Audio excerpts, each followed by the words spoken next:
I agree. I love that take. Thanks for sharing it. I actually just traded, and I say this, I actually just traded Mike Williams in a league where I have a ton of deep, big, good wide receivers.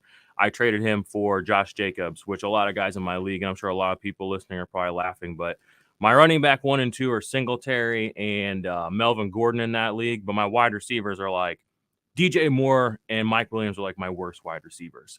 So I had to just make a move to solidify my running backs. I'm trying to win a chip this year. But he's one. Yeah. And I mean, and this was when, a week ago, 2 weeks ago, when Josh Jacobs was on the way down and everybody was out, oh, Kenyon Drake's gonna take his job. Like, that didn't last very long.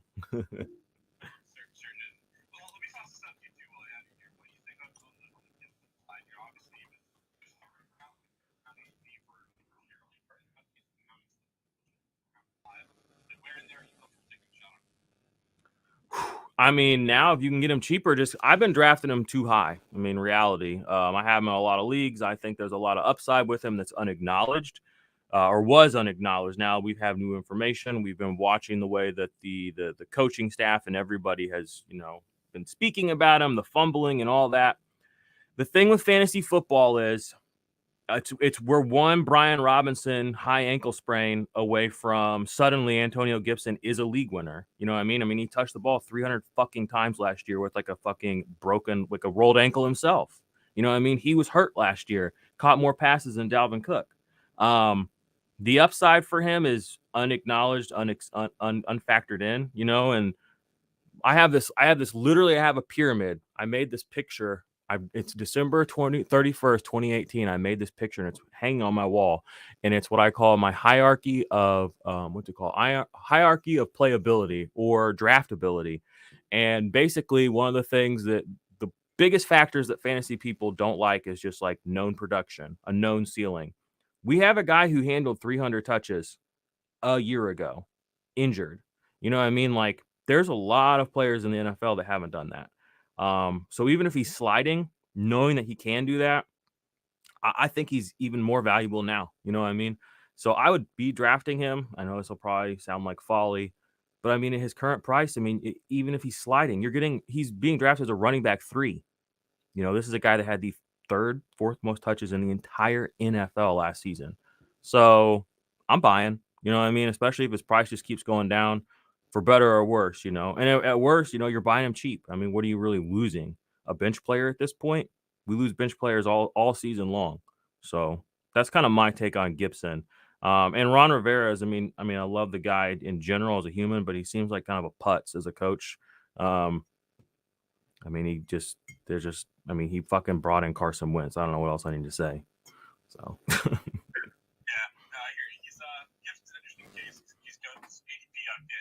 Well, this is the same motherfucker that said he was basically Christian McCaffrey last year. And now all of a sudden he's like, well, he's going to catch punts. I'm like, motherfucker, whose eyeballs were you using last year? Whose discernment were you, whose quotes were you reading? Or those yours or somebody else's? Yeah, that's the thing. Got off to a really good start. I remember the whole Riverboat Ron thing was cute for a while, made it to the Super Bowl, but I don't think the Commanders are in for a winning season this year, so it's going to be 6 losing seasons in 7 seasons for him. So it's almost like he's kind of on the way out. Well, that's the thing. Ron Rivera, he's resting on the laurels of 2015 Cam Newton, and Cam Newton's resting on the laurels of 2015 Cam Newton too. But you know what I mean? But when you make an impact like that, when you move your brand equity up that much, as a coach or even as a player, it can stay that way. And that's what Carson Wentz, a perfect example. Motherfucker should be a backup. But guess what? 5 years ago, he had a really good rookie season. If you go back and contextually, we had such shitty quarterbacks in the league when he came in, but he's still fucking getting jobs and getting work. It's like you said, it's like with Ron Rivera, it's that brand equity that comes with just like being that guy for a while. It can stay with you for a while. And NFL media is a machine. When they get on a storyline, when they get on a punchline, when they get that quote, whatever it is, they run it and run it and run it and run it and run it. And people start just believing whatever it is. Carson Wentz is a good quarterback. He was a good quarterback for like a very short stretch of games a long time ago. Yeah, it's crazy to see his fall off. He was essentially going to win the MVP award in 2017, and now he's like somehow still getting jobs, like you said. I don't really understand where that all that's coming from other than the media hype. But let me toss one more fantasy name out to you before I jump off here. Let's do it. Here's receiver Chris Godwin. Where you at on him? His ADP is 71 right now, WR 30. Obviously, might miss some time early, might not. Where do you want to grab him in your redraft? In redrafts, I'm gonna be completely honest. I'm not even like he's not on my radar. In that round, in that area where he's been going, I've noticed you got Juju, you got Allen Robinson. I mean, you have guys with just as much upside and less risk, less target for competitions. Yeah, they don't have Tom Brady, but Tom Brady just added Julio, and he still has Mike Evans. I like Chris Godwin. I love Chris Godwin. I was here when Chris Godwin was like the dynasty wide receiver one in everybody's rankings. Like, I've been around that long, but that has never really come to fruition. And his ADP is starting to reflect kind of what he is. He's a guy that I want to roll out every single week, but I'm not prioritizing over quite a few other players that I think are out there. So that's kind of my thoughts on him. And he's coming off the injury too. And it's kind of crazy, but he has struggled with injury. So anybody else? I mean, I'm not trying to push you off stage. I don't even want you to leave. But anybody else wants to come up, talk. I'm trying to throw the mic out to people, but my Twitter Spaces sometimes is just fucking weird. Like, it booted me out first thing when I got here. So, gotcha. Yeah. What do you think? I mean, like, what are your thoughts of Chris Godwin? Because I mean, a month ago, people were talking like he wouldn't even play for a while. Yeah, it's an interesting case. I think he's actually get to a point where I'm okay taking a shot on it, particularly if I play in leagues that have IR spots. Yeah. Kind of snatch it a little bit and grab someone else. Like, it's people when they look at their draft boards, they have this tendency to just kind of fill up their entire starting lineup before they do anything, which I get it, but like, you can find flex viable players anywhere in the draft board. Like, Tyler Boyd's a late target in mine. Get him like the 10th, 11th round. Yep. It'd be perfectly fine for a starter. So if you wanted to grab a guy like a Chris Godwin and kind of stash him for a couple of weeks, it actually gives you an extra roster spot to play with in those formats. So I actually kind of am in on him. It is around pick 70 or so ADP, which is what, like late 6th round, yeah, late 7th round. So I think I would be okay taking a shot with him there, just in that offense. And I think with the O-line issues, like getting the ball out of Brady's hands quickly, he might be the receiver that benefits the most from those quick targets. Yeah, you're 100% right. And he had big games last year too. And bring up Tyler Boyd, I love that. I'm gonna try to pull up his numbers, but during the 2 or 3 games that T. Higgins was out last year, Tyler Boyd was a problem. I mean, he brought in some serious targets. I think he had like 200 or 300-yard games, which would basically give him as many 100-yard games as Michael Pittman's had in his whole fucking career. But that's neither here nor there. Let's see. Yeah, I've done a little bit of research on Boyd with my articles on my blog. Like, Cincinnati ran 77% of their snaps last season in 11 personnel, which involves 3 wide receivers on the field. So this, like, you look at the rest of their depth chart beyond Chase Higgins and Boyd, like, none of those guys are pushing any of those 3 for playing time anytime soon. So to grab him like around pick 100 or something like that, maybe a little bit later. Oh yeah. Like, it's huge. Like, he was a top 8 receiver in the fantasy playoffs last season. Yeah. The guy he's a stable pro. He's going to be there for another year or 2. Like, so if you maybe want to grab him dynasty really cheap, that's a good buy. I love it. Yeah, it's good. It's just cheap exposure to a high-scoring offense, which you're looking for in the late rounds for depth. Yeah, if you go look at his week 4 last season, that was one of the weeks T. Higgins was missing. 11 targets, 9 receptions, 118 yards. You know what I mean? Like, and I'm not saying T. Higgins is going to miss time or whatever, but he had 85-yard game week 13. He had a 96-yard week 15. He had an 85-yard game week 16. I mean, he was putting up some serious numbers whenever he was getting his targets, and he was playing. His snap percentage was down a little bit from what it has been previous seasons, but again, he has a lot more talented guys around him. Still finished as wide receiver 31 in PPR. That's kind of crazy because, I mean, he legitimately missed a 1 week, and then there was many weeks where he was getting, subpar targets because obviously there's absolute dogs out there around him, and still managed to finish as a guy as a wide receiver 3 overall, which is actually, this is insane. I'm going to pull up Michael Pittman's stats right next to him because I'm like the biggest Michael Pittman hater in the whole fucking world, and I'm not even ashamed of it. Let's see how many 100-yard games Michael Pittman had last year. He had 2. I mean, he played a zillion snaps last year. He had no target competition whatsoever. And this guy had 2 games over 100 yards. And he had 4 touchdowns last year, 5. And even on a team where there was no one else commanding targets, he's only had like 3 double-digit target games in his whole career. Like, Matt Ryan coming there, yeah, that's great and all, but he's kind of shown us who he is, and that's just, I mean, he's basically like a Tyler Boyd type of guy. Like, I don't think the ceiling exists the way people do. And when people start talking about Michael Pittman, and I've seen it, and I love my man Dave Kluge. I love Dave. He's a big Michael Pittman guy. There's a lot of smart people that like Michael Pittman, and that's fine. That doesn't mean they're right, though. Hayden Winks was telling people to draft Michael Pittman last year. You know what I mean? Big Michael Pittman guy last year, and that's kind of where he kind of came about from, and why there's some carryover even this year, I think, from that conversation. So sharps get on a player, and then other sharp people, quote unquote, sharps get on it. But points per game, let's talk about points per game. You want to talk about sharps, all these guys, Josh Larkey, all these really smart people that when they want to make an argument for a player or against a player, and someone says, oh, he finished PPR, wide receiver 17, he had 1,000 yards. Michael Pittman had like 1,005 yards. He played 17 weeks. Okay, he only had a couple of double-digit games last season. But points per game, wide receiver 28.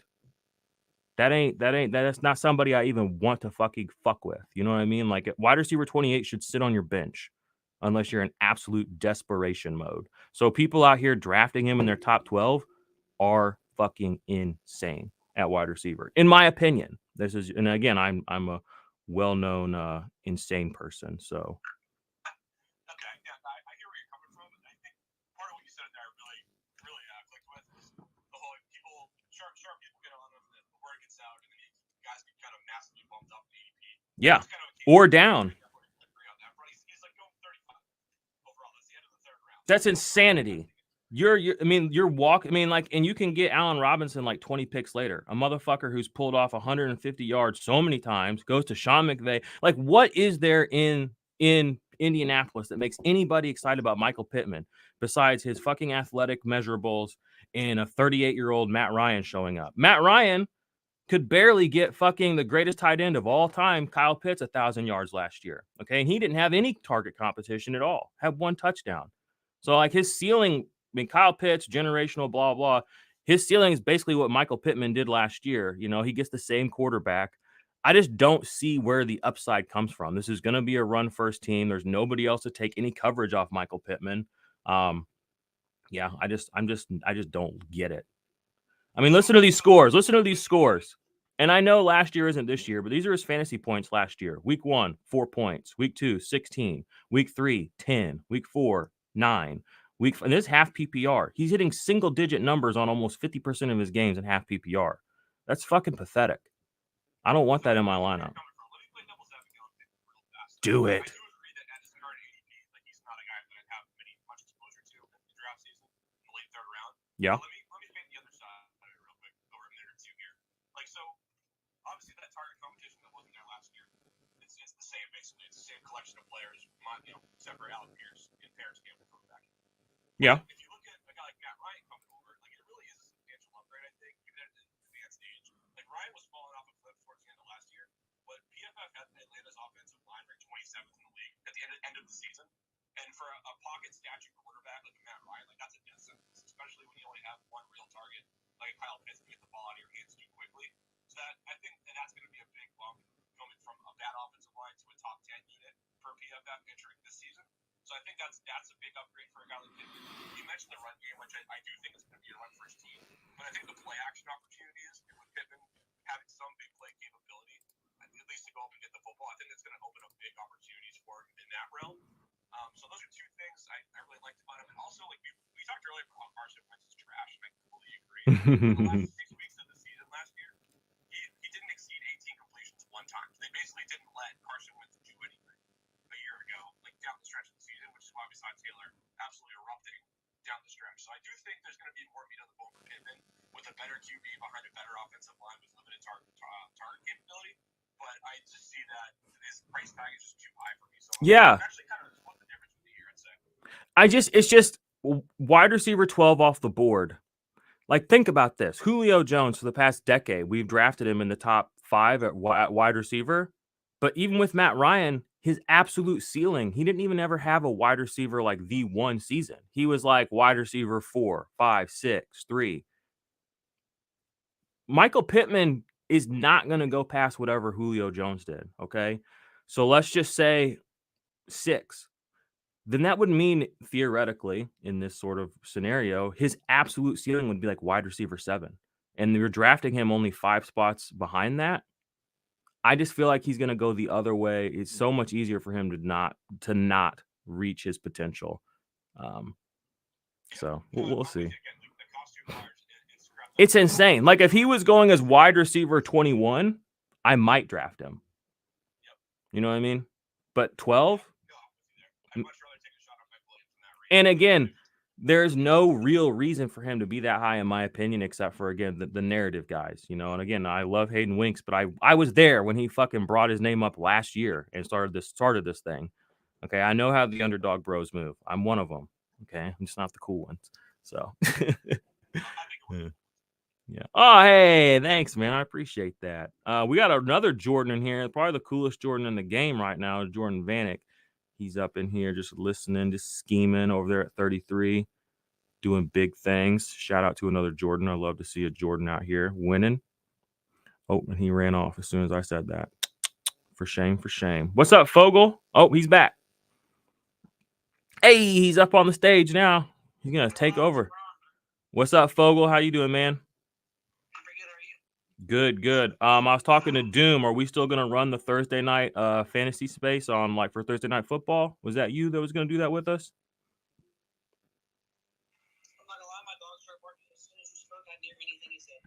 You're a Saints fan, right? Absolutely. All right, so you and me and Doom, we're supposed to run the Thursday night space during the season, right? Yeah, they mentioned it, and then nothing ever came of it. Well, I'm talking to Doom. When we do this, it's gonna be independent of any sort of organization. It'll be like me, you, and Doom, just like holding it down. So, we'll get it set up. Don't worry about that. What's up, Jordan? Shit, man, just answering fantasy football questions. It's Friday. It's Friday, and gotta get, I don't know, are people that old anymore? But just hanging, answering some fantasy questions, having some discussions. I should be working, quote unquote, but I guess this is working. I'm in the trenches. I'm helping people. But yeah, just drop my kids off at school. Thank God school is back. And if there are any parents out there listening, you know what I'm talking about. Summer is over.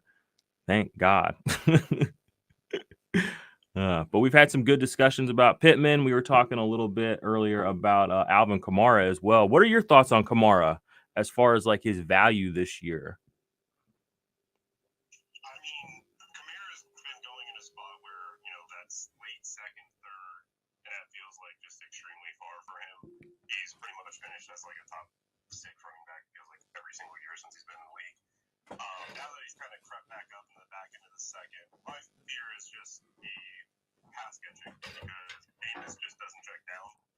And until that Seattle game, I believe, where he caught 14 passes or something ridiculous, it just felt like they just weren't utilizing him in the role that he had with Drew Brees. I have no problem taking him in the middle of the second round, but I'm not going to be buying high on Kamara just because without Drew Brees, without Sean Payton, I don't believe he's going to be catching 80 passes, especially with Michael Thomas, Chris Olave, Jarvis. Like, Marquez Valdez was the fantasy darling for one preseason game and was just non-existent as a player on the actual games. Yeah, I agree. Fogel, what do you got? You're our Saints guy, our Saints plug. What's the word?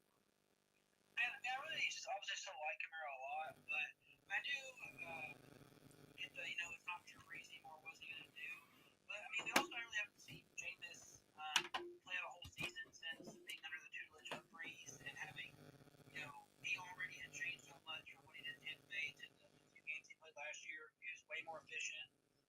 So maybe he, also learned to check down a few times instead of just lobbing it up and, throwing all this high interception rates. But I definitely get also like possibility of suspension. Definitely get him creeping back up in the second round, like the high part of the second round being a turnoff. I probably like in that range. I'd probably rather just wait it out a little bit longer and get like Fournette or maybe like Najee. Like I know Big Ben's up there just dumped Najee the ball a bunch of times, but I mean. Is Najee falling that far right now in drafts? I think I've seen it in the middle of the second sometimes. I think some people are really buying into that narrative of, Big Ben's up there, but and also like people like I think people really are buying into like Jamar Chase and stuff like that, some of those receivers, and then back in into the second instead of taking Yeah. Najee, but I'm sure most of the time people are going to go pretty chalk with ADPs and take Najee in the first, but. Word. Yeah, I was looking at Kamara here. Jordan, you definitely brought up a good point. You know, he's not been what he was with Breeze. I mean, you can see that just looking at his attempts 20, 24, 26, 16, 20, 19. That was last year, 21. But then you go back to 2020, you know, it's 12, 13. He had one game over 20 carries, only 2 games over 19 in 2020. You go back to 2019, he had 0 games over 20 carries. So they're kind of changing the style of play and how they're using him 100%. Not to say he's less efficient or more, but the volume is going up. I just wonder if it's interesting because that's going to kind of counteract the efficiency going down. You see this in defensive players too. There's a couple of guys like Harrison Smith and Jordan Poyer, both safeties. I'll bring them up real quick. Some years they'll have like really high impact play numbers, like tackles for loss, sacks, interceptions, and their tackles will be down like the 80 range. And then it's interesting because I'll notice on seasons where they get lower impact play numbers, they're getting like 15, 16 instead of 20s, their tackles usually go up. So the plays are still being made around them and they're still scoring. They're just kind of scoring differently. So I think that was a great point to point out with Kamara there.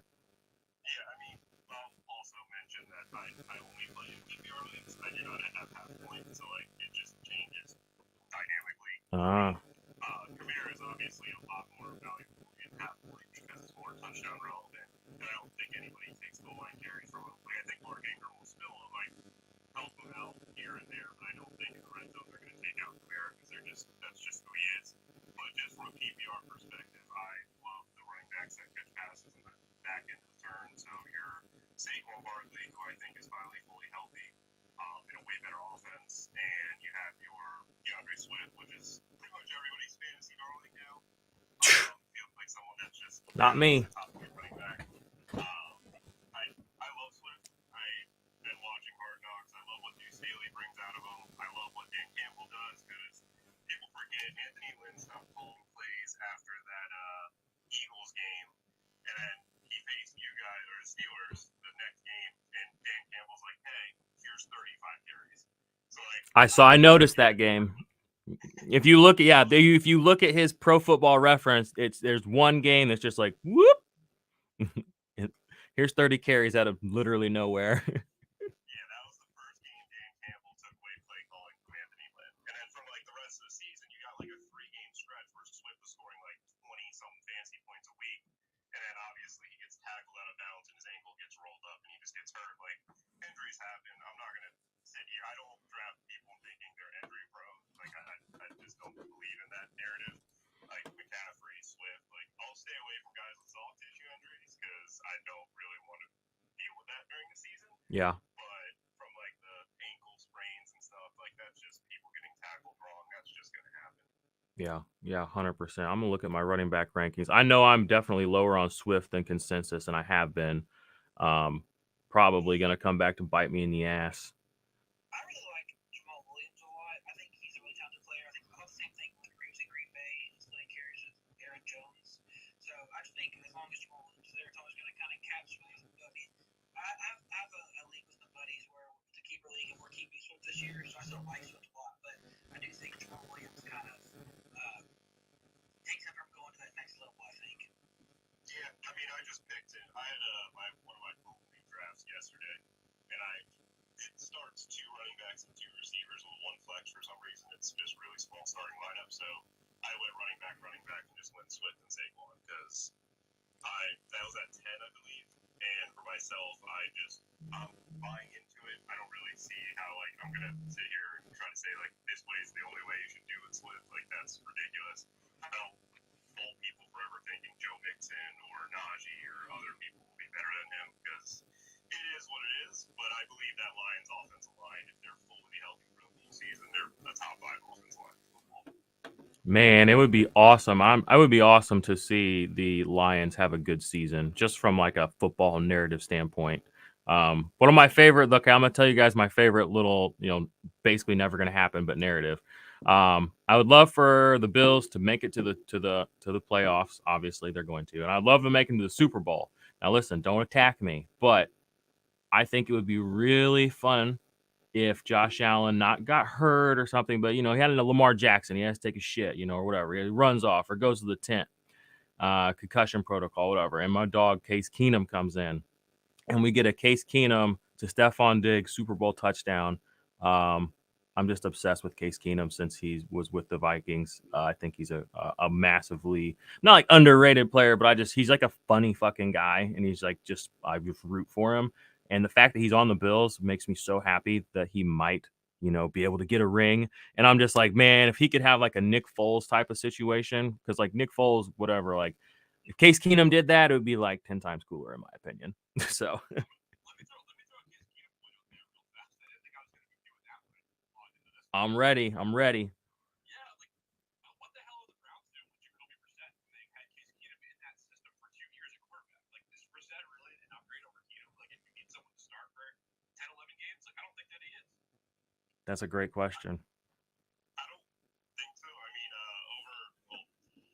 over with the 33rd team, Chuck Pagano is one of like the people that we like have content with and different things, and he was saying in one of our like talking about Jacoby Brissett, and one thing about Jacoby is like he's very self-aware and very much like that player's guy. Like players will want to play for him just because he doesn't fake anything. Like He's the opposite. He's the opposite of Kyler Murray. Yeah, like he's a guy that's gonna go out there and be like, hey, how do we want to win today? Big Chubb, you want 40 carries? Cool, I'll hand you the ball 40 times. I do not care. Like, I will attempt to kind of give you everything that I got, and like that's just who he is as a person. Like the Colts traded for Jacoby Brissett, I think the Patriots. No, the Colts traded for him. Yep, I believe Jacoby Brissett didn't know the playbook at all, and within 5 or 6 days of getting traded, just started for them in the game. And Chuck Pagano was like, this dude went out there and was just getting told, hey, we're running this play, this guy's doing this, and just go out there and play football. And I mean, he did it, and I think the Colts ended up winning the game, which was even crazier to say the least. I remember that game.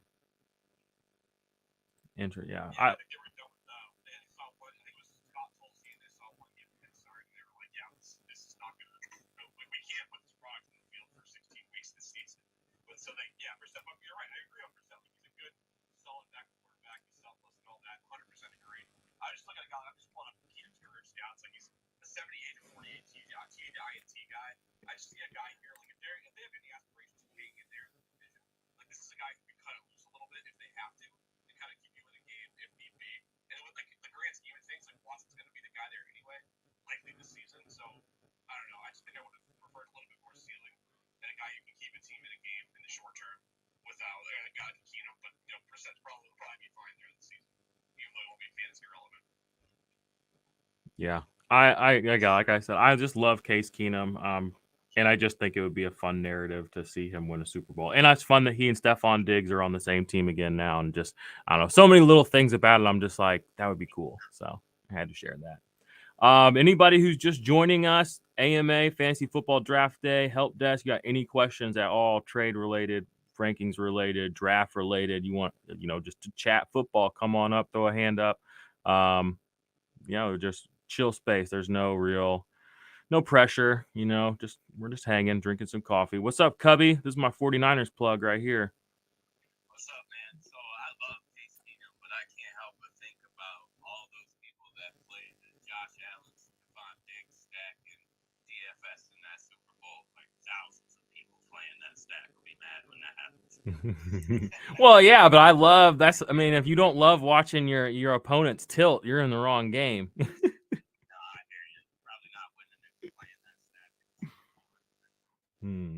Man, What's going on, everybody? Not much. Did you watch that game last night? What were your thoughts on that 49ers game last night? I didn't catch the early part. I got in right as Lance. I thought him throw like 2 passes, and then I never rewound it. I got to putting the kids down and stuff, but I heard Twitter seemed like it was a mixed bag.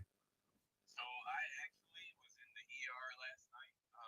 I actually didn't even get to watch the game. I'm going to have to find it. Shit. Are you okay? Yeah, I'm okay, man. Something with my balls, actually. Damn, bro.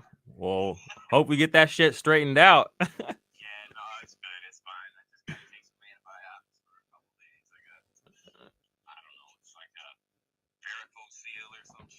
Shit. No big deal. Life happens. Well, apparently, you know that your 49ers got beat by the Houston Texans, so it's probably better that you weren't watching it.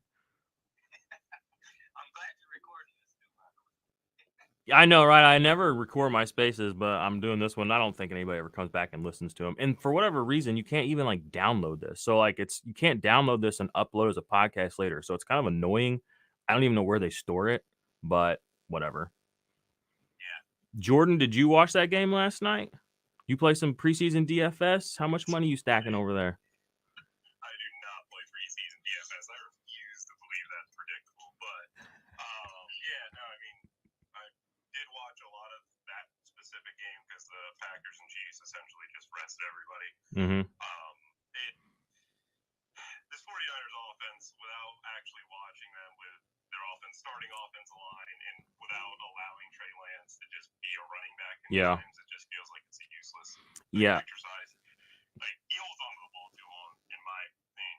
Bro. But also at the same time, like, that's just what preseason is. Like, I want to see this offense against the Bears with the starting offense. Like, I don't really care to watch the Jalen Hurts of the preseason just because their game is different. 100%. And he's got the coach, too, that would put an entire playbook and game plan together that they would literally never come back to again in the preseason because Kyle Shanahan's a fucking egomaniac. But you're 100% right. He holds the ball too long, and that was apparent in like one of the 3 plays I saw him out there last night. Jerry Hughes, formerly of the Bills, I guess I didn't really realize, but he's on the Texans now, 34-year-old pass rusher. Looked really, really good from IDP heads out there last night, again, preseason. But he got to, he was getting pressure on Lance. Basically every single down I saw him out there. He had one where he knocked the ball out of his hand on a pass. He just, like you said, Lance was just holding, and I could tell where he was wanting to go, and I could see what he wanted to do. But you're right. It's one of those things where I'm like, you should have ripped that ball about 30 seconds earlier, or not 30 seconds earlier, half a second earlier, led your receiver, because you kind of tell where he wanted to go with it. And it looked like it might have been, if he had a little zip on, he could have got there, but he just held it too long, like you said. So good observation there from Lance. In season, he's not going to get pulled off the field right after that, though. The fantasy points will just keep rolling in, whether he fucks it up, holds on too long or not. So most of the leagues I play in, does anyone play in leagues where you get like big negative points for sacks? Because I've kind of always wondered why we I played in some leagues before where like it's -2 or Scott Fish like -3 for interception or whatever. But I'm like, sacks, you're moving backwards. Technically you should be taking some points off them for that. But that's probably not the conversation people want to have right now. I think I had one league where the guy had it set at like -2 and everybody hated it because every time the quarterback got sacked like 4 or 5 times a game. That's 8, 10. Yeah. Well, the problem is too, quarterback scoring is fucked up for fantasy. I think it's kind of, it's one of those things where it's the first person who made a fantasy league put in these are the scoring settings, and nobody's ever come back and been like, wow, does this actually make sense? It's just like a legacy boomer thing where it's just like 0.4, 0.25, 4 points. It's just like, why? Like, they're the most valuable people on the team. Why are we purposefully handicapping all of their yardage and touchdowns to make them less valuable? Doesn't make any sense. I actually have what's called yard for yard scoring, which is something I'll put out there for the fantasy community maybe next year or 2 years from now when I have a little more clout. But I think that quarterback scoring is fucked up, and I think it could be a lot better for fantasy and a lot more fun for fantasy. But that's another conversation for another day. But in that scoring system, sacks are like -3 points. But you're also getting a lot more for your yards too. So you end up with this really fun sort of dynamic with your quarterback where you don't just want him to succeed, you want him to not fail too, because in a lot of leagues when your quarterback, takes 3 sacks in a row, nothing happens to you. But in real football, that's bad, you know what I'm saying? So anyway, fantasy football, what it is now, if you're listening, it is not what it's going to be next year and the year after that. The game is evolving, changing. Some fascinating stuff happening out there. Anybody have any questions? Throw up a hand. You can come up, ask, talk. I got some smart people up here with me, and then you got me. Got some Saints plugs. Got some good shit going down. But Jordan, you unmuted there for a second. Were you gonna hop in? Yeah, I was gonna say in college football, because I play in college football redraft leagues, and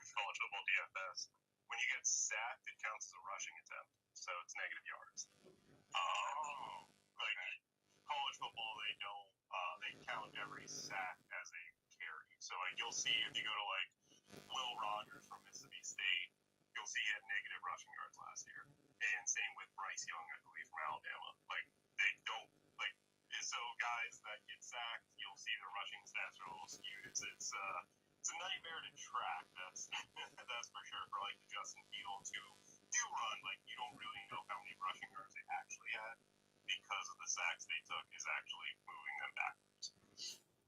Do they provide any kind of metric where you can like separate the two or no? On free sites, I haven't seen it, but like Sports Info Solutions and I believe True Media, like you can. You gotta go looking for it. Yeah, that's the only difficulty because like it just I don't think like Pro or College Reference or anything that I've seen has it set that way. Interesting. Fantasy football, man. Yo, listen to everybody who's out here. If you want a chance to win my premium redraft and best ball rankings, just retweet this space. I will be doing a giveaway at the end, and I'll get somebody in there, get them access to it. And if you don't want them, you don't got to do that either. So I just thought I'd throw it out there. But yeah, I love what you're saying there, Jordan, with the scoring, because I mean it's a play, and I don't understand why every play isn't scored. You know what I mean? In fantasy, again, I think fantasy football. I know fantasy football, is changing, is evolving as more people get involved, as more money gets in, as more variations of the same game with the same stats get set up. It's like a deck of cards. You get 52 cards, but no matter where you go in the world, people play different games with it. It's like fantasy football. It's like you get all these players, but you kind of build these competitive, ecosystems around it. And they change. Some people play poker, Texas Hold'em. Some play 7-card draw, 7-card stud. Same game, different variations. And I think that quarterback scoring, it comes up a lot as like, oh, it's not fair. Oh, rushing quarterback, blah, blah. It's a conversation that's been cyclical in our industry for like 5 or 6 years. And nobody's like, here's a scoring system that makes sense, is better, is more fun, because nobody really wants to do that because that's hard. It's a lot harder than like throwing up a thread of like my 5 favorite sleepers for this year. Because you have to actually convince people of doing something versus like drafting a player. But, I think if fantasy continues to evolve, those people are going to have an edge. The people that are kind of aware of the changes that are coming, shall we say. So, and I could be totally wrong. Who knows? But I think that that conversation has been around for long enough to where I'm keyed in on it. And like I said, I've already got a scoring system for quarterbacks that I think is dope, that I haven't even like put out there, published or anything, just because I've been working on getting people just to play defense, for fuck's sake. You know what I'm saying? So Yeah, I'll say this. In my home leagues, I introduced that stuff like right away. Just doing different things like points per first downs. And when guys would join and it's their first time being in anything other than just like standard or PPR, they would be like, someone would kick the string and be like, oh, I don't know, but by mid-season, they're loving it. Yep. You know what I mean? They're counting their first down. Yep. Whatever the receiving designation, the different, they're tracking all that stuff and they're super excited about it. It really, like, once people get broken into it, they love it. You know what I mean? There's all that kickback about it for absolutely no reason. The fun scoring it's fun, Yep.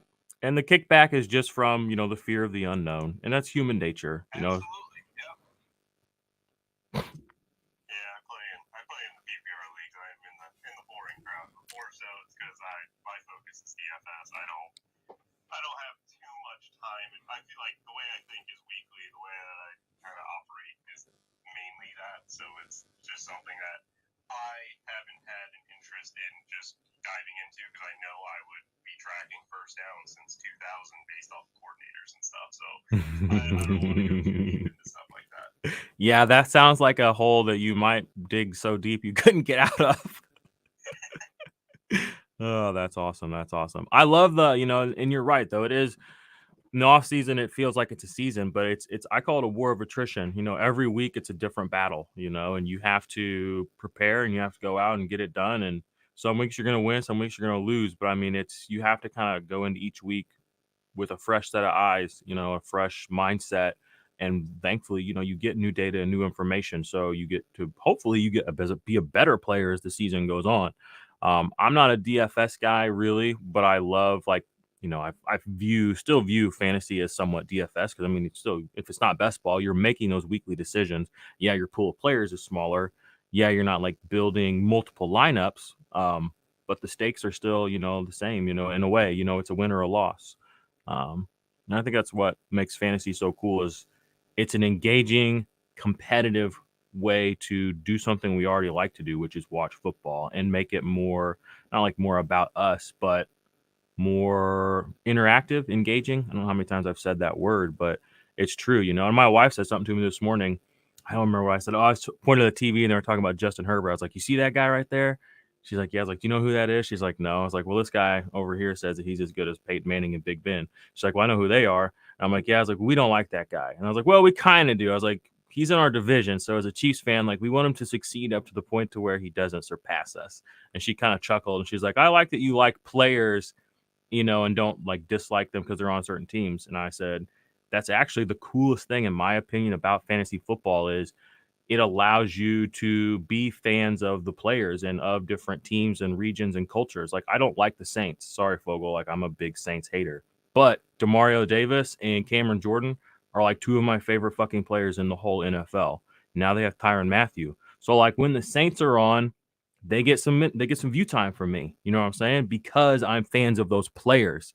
And I think that is a massive, it doesn't get talked about enough in fantasy space that I have 3 teams I'm a fan of, but there isn't a fucking football game I won't turn on. You know what I mean? Because on almost every team, offense or defense, there's somebody that I'm rooting for and I feel connected to, and I might be financially invested in their success. So, um, I love fantasy because it just adds a level of interaction and engagement and entertainment for fans where you don't just have to be like, I wear just red or I wear just yellow, I wear just blue. I'm a Bills Mafia fan. It's like, nah, it's like I'm a Bills Mafia fan, but don't tell my wife, but I drafted Jalen Waddle, and Tyreek Hill on this team, and she's gonna kick my ass because she doesn't like the in Miami.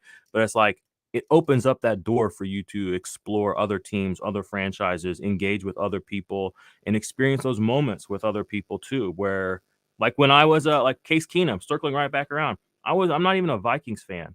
I'm a fucking Case Keenum fan. You know what I mean? And I was watching that game. I mean, everybody watched that game, but when he threw to Stephon Diggs, and it's like, I'm a fucking Case Keenum fan. I don't care what color that motherfucker wears. I want him to succeed. And that's just like really, really cool and interesting to me from like a social standpoint. Cause like I didn't ever play sports growing up. And I didn't really start watching football till 2012. And I didn't even start playing fantasy till 2015. But it's like I have such a level of involvement and care and interest and a vested interest in this sport, in this game. And it's just it allows you to just again interact with so many people. We were in Canton, Ohio, a couple weeks ago, and it's just like I wore my TJ Watt jersey. I got so much hell from the Browns fans, but it was just like a fun thing. You know what I mean? It wasn't hate, it wasn't contentious, but it was just like these little surface level human interactions that literally would not have existed had I not been wearing a TJ Watt jersey. So I don't know, football is just they had that campaign a couple of years ago, Football is Family. I think they need to bring that back because, I mean, it really, really is kind of different. So that's why it's the number one sport. That's why when you open up the ESPN app, even though football is only like 3 months long, you click on their sports, it's the very top one, always. Hey, real quick. So, it's okay to hit save. It's fine. Are you a Steelers fan? I'm a Steelers. Here's the hierarchy of fandom: Steelers, Chiefs, Bills. Okay. See, at first I was the Vikings. I was gonna think, I'll never ever get over the Minneapolis Miracle where Marcus Williams completely whiffed Stephon Diggs and just let him run for a touchdown and end our season early. So, completely understand that. But also, I know, kind of getting away from the football family thing, which I do completely agree. I'm a big LSU fan as well, so I kind of follow the LSU players everywhere. Which also, we mentioned Tyrann Mathieu playing for the Saints and Jarvis Landry. I am so excited that the Saints have LSU players on my team. They never, ever, ever, ever do. So I have to cheer for my guys on other teams. So Jay Jetta's on Vikings, or Jamar Chase and Joe Burrow for the Bengals. But you mentioned Jalen Waddle and Tyreek Hill. And I was actually waiting for time to ask about that because I didn't know how your opinion was on that. Because I know Waddle is hyped, obviously, and then Tyreek Hill being a beast for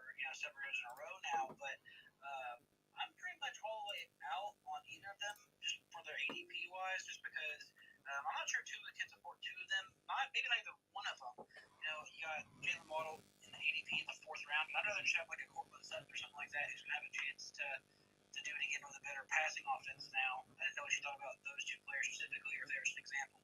I'll give a quick answer, but I'm interested in what some of these other guys on stage have to say as well. I'm on YouTube right now as well. Somebody streaming asked about Cam Akers breakdown for this year, so I'll jump into that in a minute. But I'll just give a quick breakdown on what I think about my answer is fast.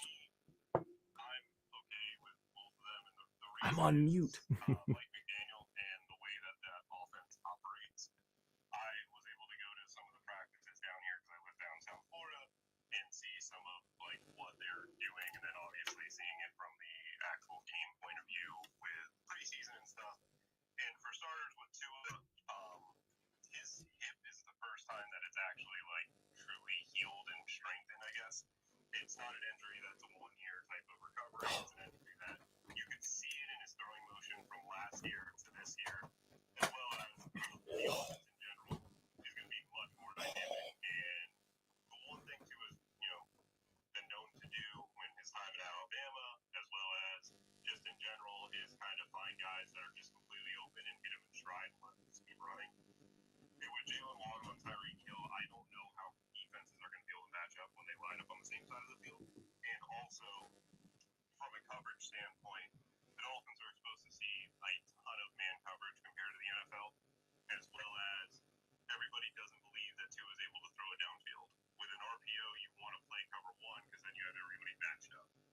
So those first 4 weeks, like New England, for example, Belichick will make Tua throw deep. He's not going to let this Shanahan running scheme go wild with Chase Edmonds, and as well as force him to throw it down the field because I don't want to try to tackle Tyreek Hill. I don't want to try to tackle Jalen Waddle in open space. So we're going to find out, I believe, real early whether Tua is capable of that. And from what I've seen, I think he's fine. I don't know whether the offense will, immediately just click, but I think from get-go it's going to get pushed to be that type of way. And from like a target share perspective and standpoint, like they brought in Chase Edmonds, Cedric Wilson, Tyreek Hill, they tagged Gesicki, which, here nor there. I don't believe this team is trying to run the ball. I think this team is just trying to play with speed and get the ball in space. And I think there's an easy path for both Jalen Waddle and Tyreek Hill to get 140 targets, like T. Higgins, Jamar Chase, like Lockett and Metcalf was able to get, like a lot of these type of duo receiving cores. And I think McDaniel's just going to get them the ball as often as he can. Woo-wee! Academic of the Shanahan system, more or less modifying to fit their players. Yeah, the Shanahan scheme isn't about running the ball. Like, everybody believes it's about, we want to run the ball, we want to do this. It's like, they want to be more balanced. They want to try to be more in a 50-50 split if they can. But when Shanahan had Julio Jones, he gave him 170 targets. When Shanahan was with certain teams, he threw the ball top 10 in the NFL. It's just with the 49ers, the way they're built, we don't want to have to, we want to let our defensive line play with their years back or pin years back and just rush the passer. We want to play slow, play with the lead, and we're going to dominate the running game.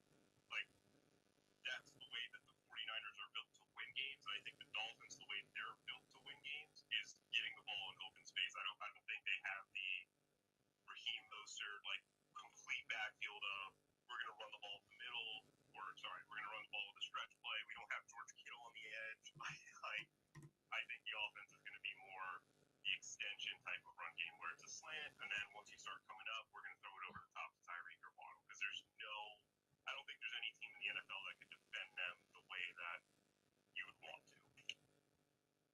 Yeah, I was talking, but I was on mute because I'm an idiot. But I was gonna I'm glad Jordan actually got to speak because he's a lot more vested and a lot more hands-on on what's going on. But I was just gonna point to the conversation. Even you said is, can Tua support Tyreek and Waddle? I think that we should just forget about Tua and just like he said, talk about Mike McDaniels. He has these two extremely talented players. He's gonna use them effectively. Like, they're going to touch the ball a lot. He's going to make sure it ends up in their hands. Waddle, I'm not saying, I hate the whole, he's the next Debo Samuel, blah, blah. But I mean, Tyreek kind of was Debo before Debo was Debo. I mean, even last year, Tyreek had 9 carries. 2 years ago, he had 15 carries, or he had 13 carries. He's had seasons where he's had 20 plus carries. People are like, oh, Debo was an RB1. I'm like, he had like 39 carries, I think, all season last year. So you can just slow your fucking roll on that talk. He was not a running back one just because he was efficient on his carries. Waddle last year, he got some carries too. Not many. I'll look at what he got. He had two carries, only 3 yards, but he got a touchdown.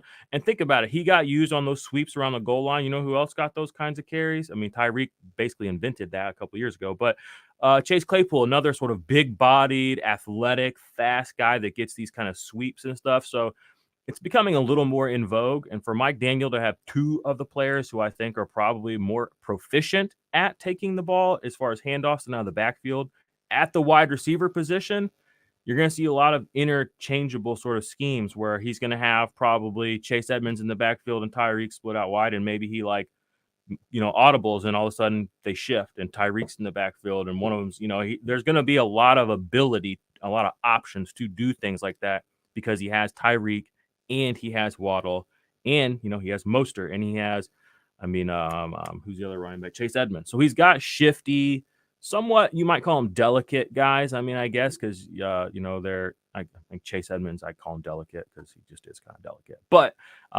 he's got a lot of tools to play with. I don't think, and I like what Jordan said, he's going to get the ball into these guys' hands. He's not going to fuck around and throw the ball to Sony Michel ever because he's got players way better than that. He's just going to force feed. And like you said, the run game, it's Sony Michel. So I'm really not concerned with anything but the passing. Do I think that what I think about their absolute upside? I mean, Jalen Waddle, wide receiver 17 right now. Tyreek Hill, wide receiver 9 on Underdog. I mean, I don't hate it. I think that they're kind of expensive, but I don't hate it. So. Yeah, I appreciate both the responses, and I do think it's definitely a different way of thinking than, I guess like kind of like Jordan touched on. I guess like most experts are going to lead you to believe that they think they're basically like copy and paste what is viewed as a Shanahan system in running. But like I said, McDaniel's obviously a smart guy, so I'm sure that it also makes sense for him to build the offense around his assets. So Jordan, you kind of touched on just now. Whenever you get your pick and you're staring at Waddle or let's see, Cortland Sutton or I guess let's say Deontay Johnson, who are you taking? Pecking order, I am more Waddle than Sutton, and also Deontay. And the reason is they're all very similar tier. Like there's not like if someone takes Cortland Sutton over Day Waddle, I'm like, oh, that's a bad pick. Like that, it is what it is. I'm a Jerry Jeudy guy in that Denver offense, and the reason is when Jerry Jeudy and Cortland Sutton have been on the field together, Tim Patrick's gotten more targets than Cortland Sutton. Jerry Jeudy has out-targeted Sutton 53-33 when playing in the same game. It is a completely new offense. It is a completely new quarterback. Yes, Russell Wilson is capable of throwing it down the field to Cortland Sutton. I believe in Russell Wilson likes to throw to guys that are just completely wide open and be able to fit in, basket. I think Jeudy is just better at that. But I crazy like.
are going to play and what the play result is going to be. So the Tua bomb to Tyreek Hill, that was blew up on Twitter. Javon Holland doesn't normally just let Tyreek Hill run by him. Javon Holland on that play, instead of playing the deep third, which is what he's supposed to do, I guess, he came down on Waddle on the crosser. And it allowed, like, Mike McDaniel to be like, hey, Tua, if you see his face mask, you throw it over him to Tyreek Hill. If you see his back, you throw the crosser to Waddle. Because that's the play. It's Waddle's going on the crosser, Tyreek Hill's running a seam. And Tua made the right read. And like Mike McDaniel in the press conference said, the one thing I love about Tua right now is he's making the correct read and letting it go. He's not thinking, he's playing. And that's something that I think Mike McDaniel's worked on with Tua this entire offseason, which is why I think we'll see a much better Tua come real season, because especially that preseason game, he went through 4 reads on one play. I've not seen Tua do that since he's coming to the NFL. Heck, I barely saw that at Alabama because usually the first read was wide open. Nice. Excellent breakdown there. I had a quick question. Somebody asked on the YouTube live stream, what's your breakdown on Cam Akers? I've been higher on him than consensus personally. He got basically the argument I have is he didn't play all last season until week 18. And then he came in week 18 in the playoffs, and McVay gave him basically 20 touches a game through the most important section of the season. He didn't score any touchdowns, so all the daily DFS guys out there all hurt. They're all in a massive pain because he didn't score hardly any fucking points down the playoff stretch, and Devin Singletary was eating their lunch. But he got all the work. So that was tough. And so I think that really hurt his overall stock from a points per game perspective, from an efficiencies perspective. But you also have to look at the fact that he played a bunch of top-end defenses or top-half defenses when he did come back. All you guys are in the playoffs, have played a full season of football. He's coming in off an injury, not playing all season. You know what I'm saying? And he immediately came in, took a few carries in that first game, and then he was getting 20-ish carries a game.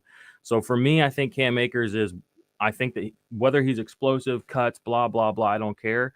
I think that Sean McVay is going to use him as his number one running back. I think that the fact that we have people keep saying Sean McVay doesn't like to do that, it's not true. It's just he hasn't been able to do that because his running backs have been Malcolm Brown, Darrell Henderson, Cam Akers, CJ Anderson. I mean, it's been a bunch of guys that are just like they weren't even really supposed to be that guy. And the one who was, Cam Akers, got hurt. But guess what? When he came back in the playoffs, he was that guy. Did it get you any fantasy points? No. So everybody in fantasy is like, he sucks. Drop him down, blah, blah, blah. And in their very next tweet, they're like, volume over everything. And I'm just like, he's on a high-powered offense. He got all the fucking volume in the postseason. Darrell Henderson, I mean, we've seen him running around in circles the last 3 fucking years. Like, there's just nothing there. So for me, I'm definitely in on Cam Akers. He's in my top 12 running backs for the season. I don't think that's where his actual ADP sits right now. I will look because I'm on Underdog. Yeah, he currently sits as running back 19 off the board. I've got him in my top 12. So that's kind of my thoughts on Cam Akers. Anyone else have any thoughts? And sorry, Mace, I know you were up here and didn't get a chance to talk. I'm sorry that I didn't mean to not give you the opportunity. Oh, he's coming back up. That's good. Anybody else have any thoughts on Cam Akers? You guys, I mean, running back 19 just seems very low to me. Goodbye opportunity. I'm in a dynasty league, so obviously I'm optimistic for my own good. I was listening to a show the other day, and they were talking about beat reporters around the Rams saying that the thought McVay was shifting his ideologies towards that split back system where he tread on 2 tires instead of 1. But I mean, obviously, you've seen whenever he had an elite running back in Gurley, I mean, that Gurley was everything. So, I mean, maybe if Akers shows, that his Achilles is fine and he can handle that workload, that Bay goes back to what he used to like. I guess we'll see. And obviously, Henderson can't stay healthy either, so maybe he'll kind of be forced to be more course anyway. But in those kinds of situations, I think it's always, what you typically get is those guys are going to both lead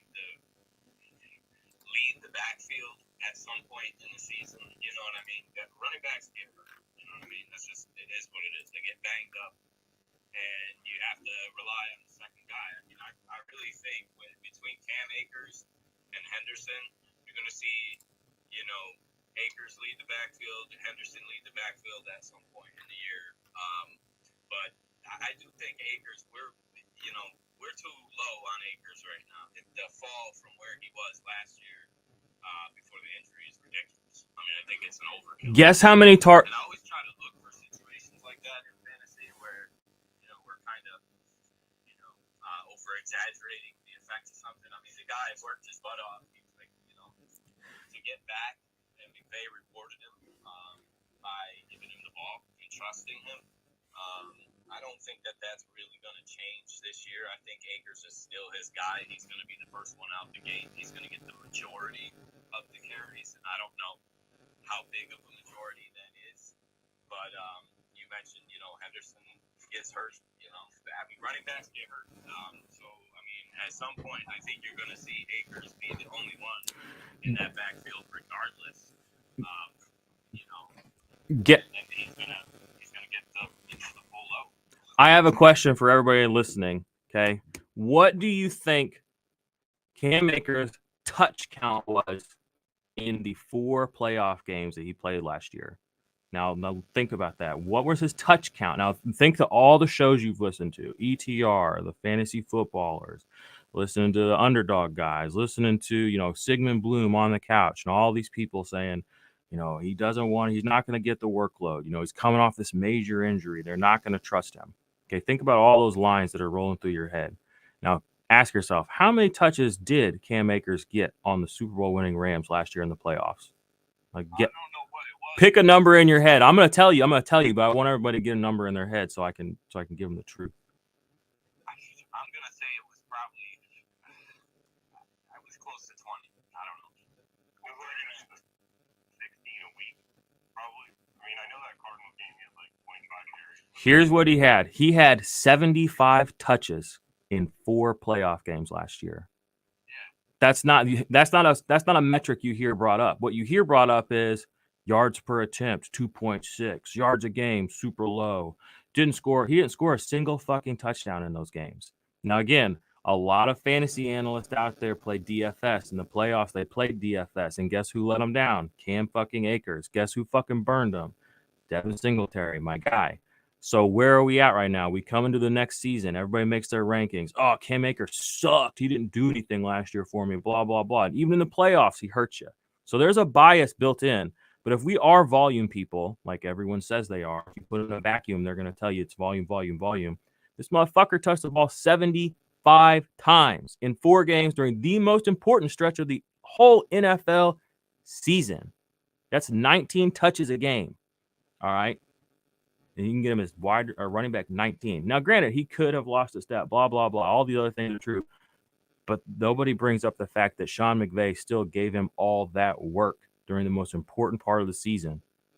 And he played against some of the best defenses in the league. He played San Francisco twice. He played them right before they went into the playoffs in week 18, I think. And then he played them again, in the playoffs. So he played some good rushing defenses coming off injury. They still gave him the work. So that's my thoughts on Cam Akers. I think the entire bleeding over NFL fantasy media people are I just think they're reading it wrong. They don't have the right context, and I think because a lot of people are reading it the same way, people just feel safe just putting them right there between 15 and 20 and just calling it a day.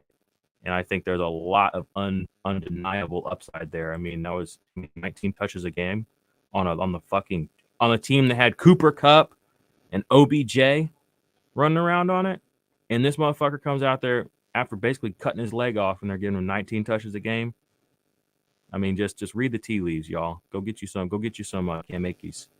Cam Akers. Hey, Jordan, I got a question for you for anyone up here. It involves redraft league and an offensive defensive player. Do it. So, okay, all right. So I'm in a charity league where there's only 5 actual bench spots. So flexibility is kind of a big deal. So I picked up Rashawn Gary. You have 1 player from defensive line, 1 player from linebacker, 1 defensive back, and then 3 just random IPs. Tackles 1.5, sacks are 4. So I have Morrow on my bench. I'm not sure how effective it's going to be with the Smith news, but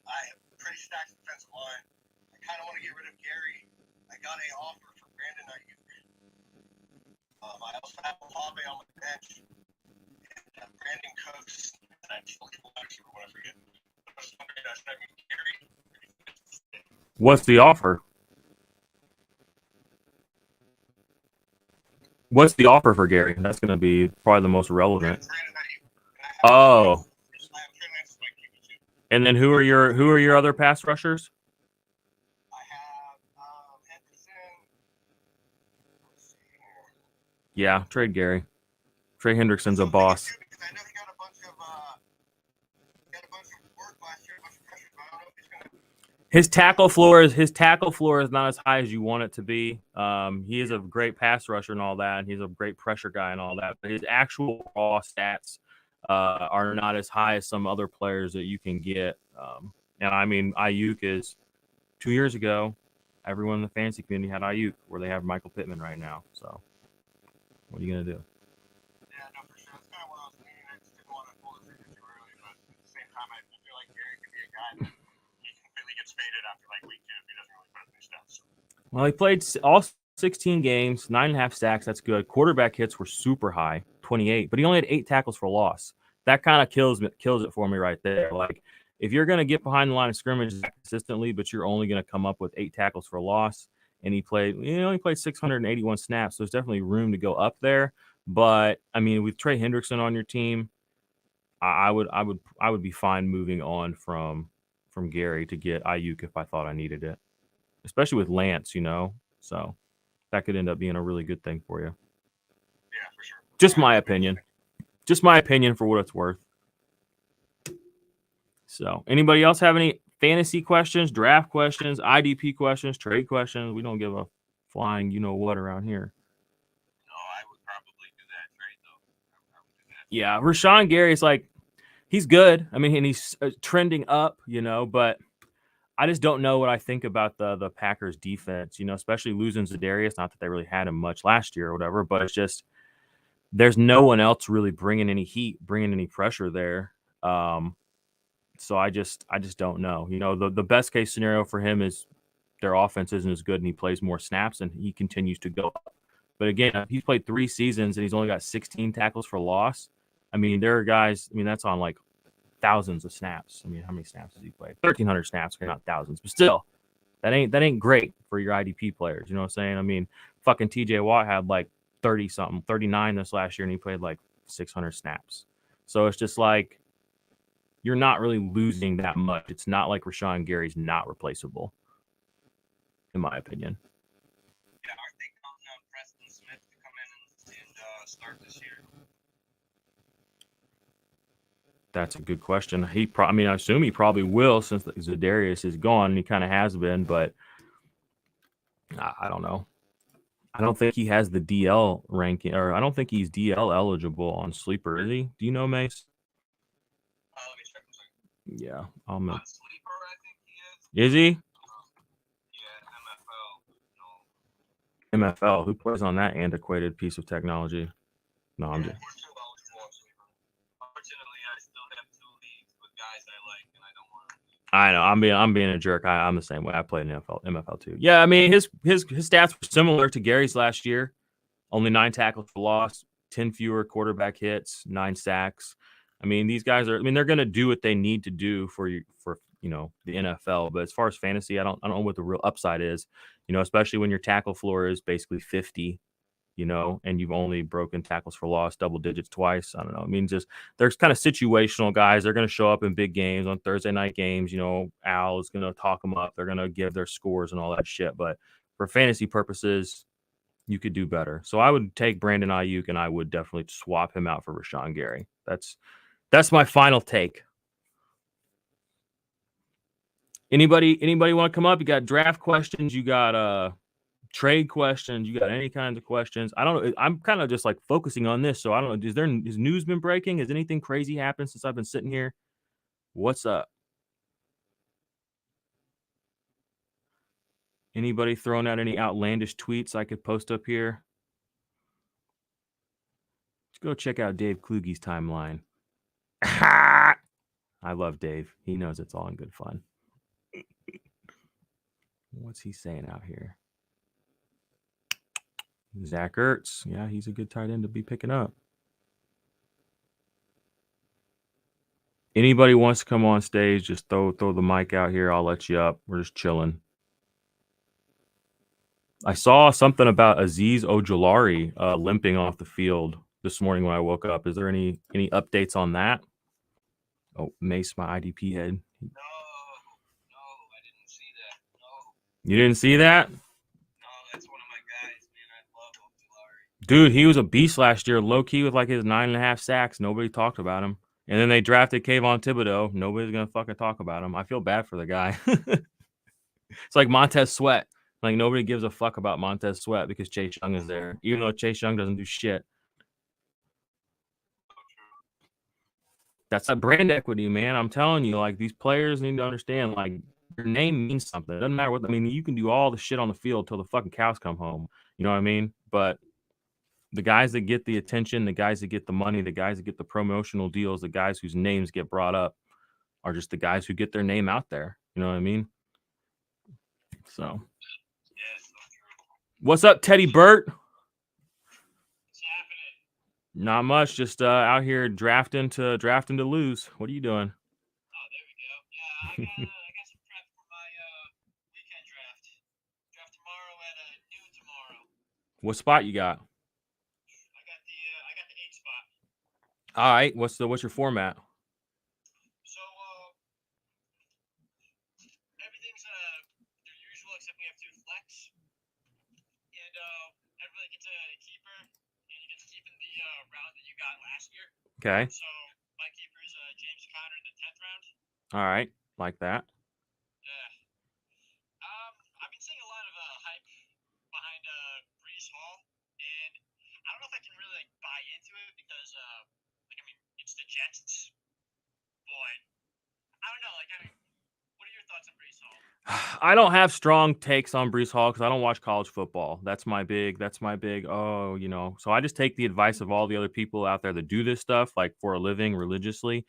The big knock is always on the Jets, and you brought that up yourself. But then the counterpoint to that is look at Austin Eckler. Before the Chiefs, or not the Chiefs, the Chargers were really good. Or look at CMC on the Panthers. They aren't good. He was still good. Look at Leonard Fournette. Was it 3 years ago when he was still in Jacksonville?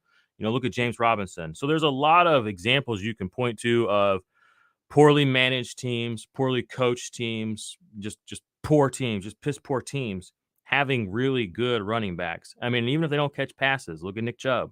You know what I'm saying? So I don't feel comfortable giving a really strong take on Brees Hall because I don't know a lot about him. But I'm going to say if your only real knock on him is the fact that it's the Jets, I would just say don't knock him too much until we see what he actually can do. That's kind of my thesis on Brees Hall. I think I have him on like maybe 4 or 5 of my underdog teams, my like 50, 60, 70 underdog teams, just because I just didn't really get him. And that's bias. Like I said, I don't have any connection to the guy. I didn't watch college football. I don't listen to college football podcasts. I don't listen to any Devy stuff. It's just I'm either in on him or I'm not, and I just really wasn't really in on him. I have more Kenneth Walker than him, so what do I know? Yeah, well, Kenneth Walker's more of a value pick in the 7th, 8th round. Brees Hall's going like the 3rd. Well, not the 3rd. But Is he going that high? Let me look here. I'm on Underdog. Let's see what their ranks got him at. I think he's going in the 4th. Brees Hall, he's going at pick 4. Yeah, 45 basically. Running back 18. He's sandwiched between Zeke and Cam Akers. I would rather take Zeke and Cam Akers. You know what I'm saying? So a lot of that's contextual too to your draft as well. Again, if you're looking at just a straight redraft, but you're thinking about taking Hall. See, and that's the thing too. If you're gonna take Hall and you're gonna pair him with James Conner, that's getting really scary to me. Oh, no, I would not. I would take a running back a little earlier. I would take a running back in the 1st or 2nd round. Okay. So I'd be targeting like a Swift or a Mixon if they fall to me. You really fucked up not saying Najee Harris there. There's no way Najee's getting to me. There's no chance. I don't know, dude. These fantasy analysts out here are just dunking and dumping all over him, left, right, and center. I mean, literally, I've watched his ADP just be shoved down, just shoved. Yeah, I'll buy that good. Bingo. I was buying him when he was fucking full price. So why wouldn't I buy him now? I mean, literally, he went out and did something almost no rookie running backs ever do, and that's start all 17 games and play. I mean, he played an obscene amount of snaps last year. I got to look it up now just because it's kind of ridiculous. And even for the Steelers, for them to play a guy like that many snaps, it's kind of ridiculous. He played 980 snaps last year as a true rookie. Like that's 84% snap share. That's ridiculous. You know what I mean? That's just like and even if things go down, with such a high number and people are like, oh, he'll lose 10% of whatever.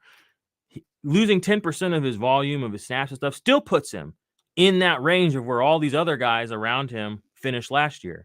So all he has to do is be a microscopic bit more efficient, and you can take away the microscopic amount of work, and it doesn't matter. It compensates for itself. So my take is he's kind of a value right now. Gotcha. What do you think about just thoughts on Hunter Renfro with his ADP? You know that Waller, it's not looking like he's going to be around for the first week. Really? What's up with Waller? I haven't really been paying much attention. He's one of the guys, he doesn't get a lot of talk on, Twitter and stuff. So I've kind of been out of the loop. I know he was missing a little bit of camp early, but is he still what's his injury?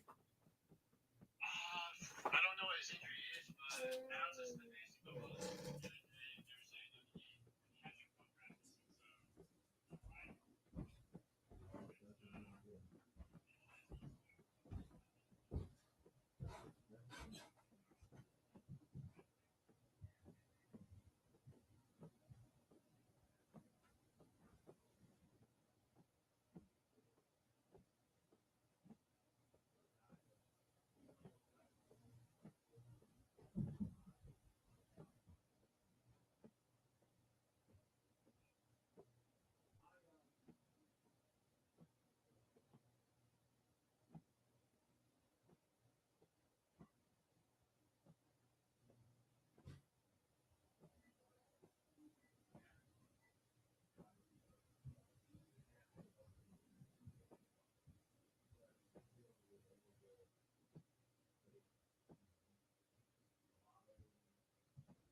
You said he was still tight end plus.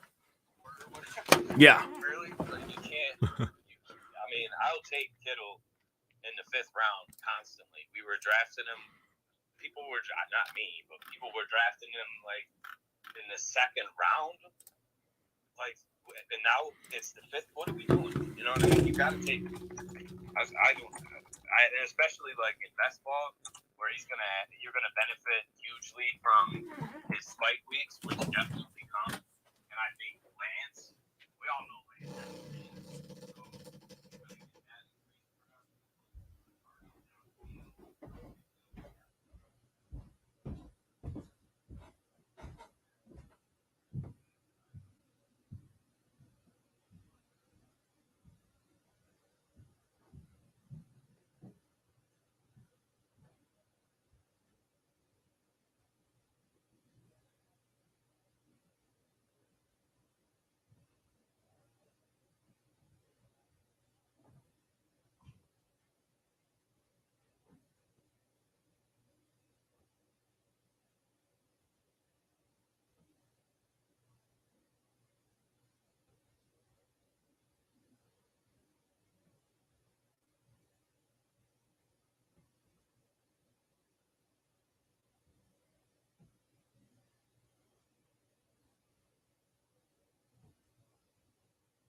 What's up?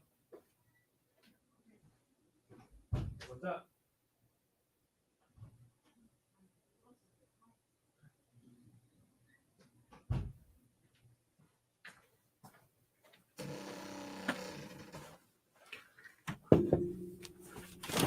Okay, you crazies. Why are there 5 of you watching nothing? Oh, I'm just kidding. Thanks for sticking around. Space is done. Y'all have any specific questions? Drop them for me because I'll answer them. But I do have some other things I need to do. I'm going to start doing some marketing locally in my area. Get some more people to sign up because it's fantasy football season. Like, this is what we do, right? So, thanks for everyone who stopped by. Polly Walnuts, Richie Rich, Shay tweeted that. And then Amelia. What's up, Amelia? Hey, somebody's still here. What's up, Harry Wolf? What's it do? What it do, my guy? You got some questions? I might have some SEOs. All right, we have a question. 1.3 10-man PPR. 2 wide receiver, 2 running back, 1 tight end, 1 flex. CMC and JT are going 1 and 2. Who do you think I should take? Justin Jefferson. Easy. That's an easy answer. Take JJ. He's going to get a lot of work. Amelia, I pulled pick 6 in my snake draft. That's not bad. Is it like a single quarterback? Or is it a dual super flex? Oh, my name on it. There we go. At the 6th spot, she don't like it. I don't hate it. I mean, what are you hating on it for? Who do you think you're going to get? 2 QB? Even better. 6 is a perfect spot. Because then you might get CMC to drop to you. No one's going to let you get Josh Allen at the 6th spot. I'm sorry, Amelia. That's not how this happens. That's not how the world works. Not in a 2 QB. He's going to be the first player off the board. But what I'm saying is you might, in this scenario, you could actually get like CMC at 6. Because I imagine your draft will probably go Allen, Mahomes, Justin Jefferson, not just Jefferson, well, Justin Herbert, Lamar. Those are probably your first 4 picks, honestly. Somebody might work in CMC in there, but I mean, that just means you get a quarterback, another good quarterback to fall to you. FML. It's not, worse things have happened. Ooh, 10-person league. Okay, that changes things. So 10-person league. Yeah, that's actually good for you. If I was you, I would not take a quarterback with your first pick. I would actually intentionally try to get CMC if at all possible, because you could legitimately get, there's a chance that somebody's going to let Kyler Murray fall to you in the 2nd round. I know it sounds crazy, but in a 10-man league like this, it could happen. It could. Especially if you take, if you're the first person to take a non-quarterback, kind of get people hyped up, whatever. So hopefully that gives you a little help. You want to take JJ? I mean, I'm fine with JJ there too, honestly. But in a 10-man league, you really you want to have the better the player on your team in that specific spot, just the better overall. When there's less people, less variables, you just want to stack your team. So if you can get CMC in the 5th or at the 5th spot or 6th spot, I mean, that's going to give you a massive advantage over a lot of people, even if the draft doesn't go how other drafts have gone, because it's a 10-man, values are going to be a little shifting, and because it's a 10 and because it's a 2 quarterback, values are going to be shifting a lot. So if you're aware, I think you can do it. When's your draft, Amelia? How can we help you win this league? Know what I'm saying? I mean, we would love to do that for you. Oh man, I need to be. Give me some baby back, baby back, baby back, baby back, baby back, baby back, baby back. Give me my baby back, baby back, baby back, baby back, baby back, baby back. Feel it, chilies, baby back ribs. you can name that episode of The Office, I will be impressed. 28th or 29th. So you don't even know when your draft is? You can get your commissioner on the phone. Have him call me. Get this shit straightened out.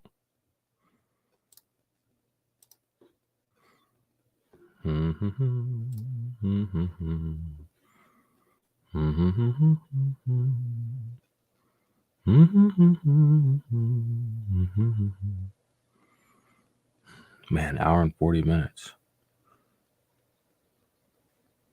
How is the audio? How is the audio coming off the phone? I have my phone set up like right under this thing, so hopefully it came through half decent. I gotta go. My boss needs me. All right. I'm only on my season 5 of The Office. Well, you got a lot of good things coming your way, girl. Good luck. Yeah, bosses are needy, aren't they? Hope to see you back on the channel soon. Nice talking to you. AMA. Boom. Oh, this is fun. I could put this up. Here's the schedule for the season, or what it's going to look like. In theory, banners. Get this shitty fucking banner out of the way. Get this fucking shitty ass banner out of the way too. So basically, this is what our season is going to look like. Man, I gotta get these out of the way too. This is our schedule. Weekly update. We're going to do that every single Monday. Okay, we're going to do the weekly update, data drop. That's going to, tell you who did good, who did bad, blah, blah, blah. Everyone does that. That's going to be a podcast. That's going to be a space, and that's going to be a live stream like this. On Tuesday, we're going to do a BDG 3 Big Dog Bash recap space. We talk about how my team did, how the teams did, how the league's going, whatever. Do some content on that. Tuesday is also the day that I get my rankings and waiver wire stuff together. Wednesday, I will drop the rankings in season. Week 1, we won't have any waiver wires, obviously, because we'll be, setting our lineups and stuff. But week 2, you'll get the waiver wire stuff on Tuesday. Wednesday, rankings drop, Dynasty Tailgate with Billy, and then Ask Me Anything space like the one we just had. Have at least a couple of weeks I have set up with one fantasy football other analyst who is, I'm not going to say who it is, but he should be there, and he's going to be helping me co-host it. Should be a good time. Really looking forward to that one. Thursday, have a Thursday night pregame space. I call it pregame space. I'm going to start the space before the game kicks off because I want to do a live underdog draft with people. I love drafting single game slates on underdog. So we'll open that up probably before then, have it running through the game, not through the whole game, part of the game, whatever. And then the offensive points guys, they do their preview. Friday, more underdog shit. Saturday, Patreon's only live stream. Sunday, we have the live stream as well. And then you can get our, obviously, $100 deposit match bonus for your first time on Underdog, if that is something you are into, which you should be, because it's really, really fun. And you can draft with me and try and take my money.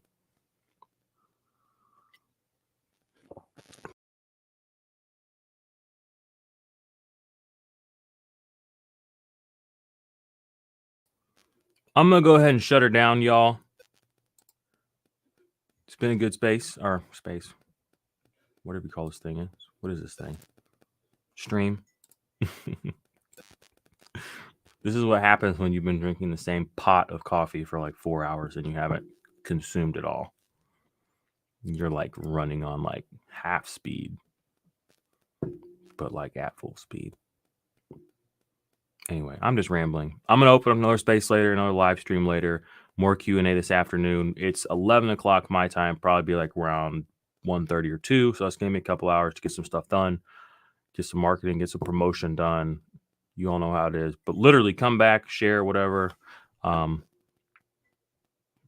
all those questions all weekend long. All right. Later, Gator.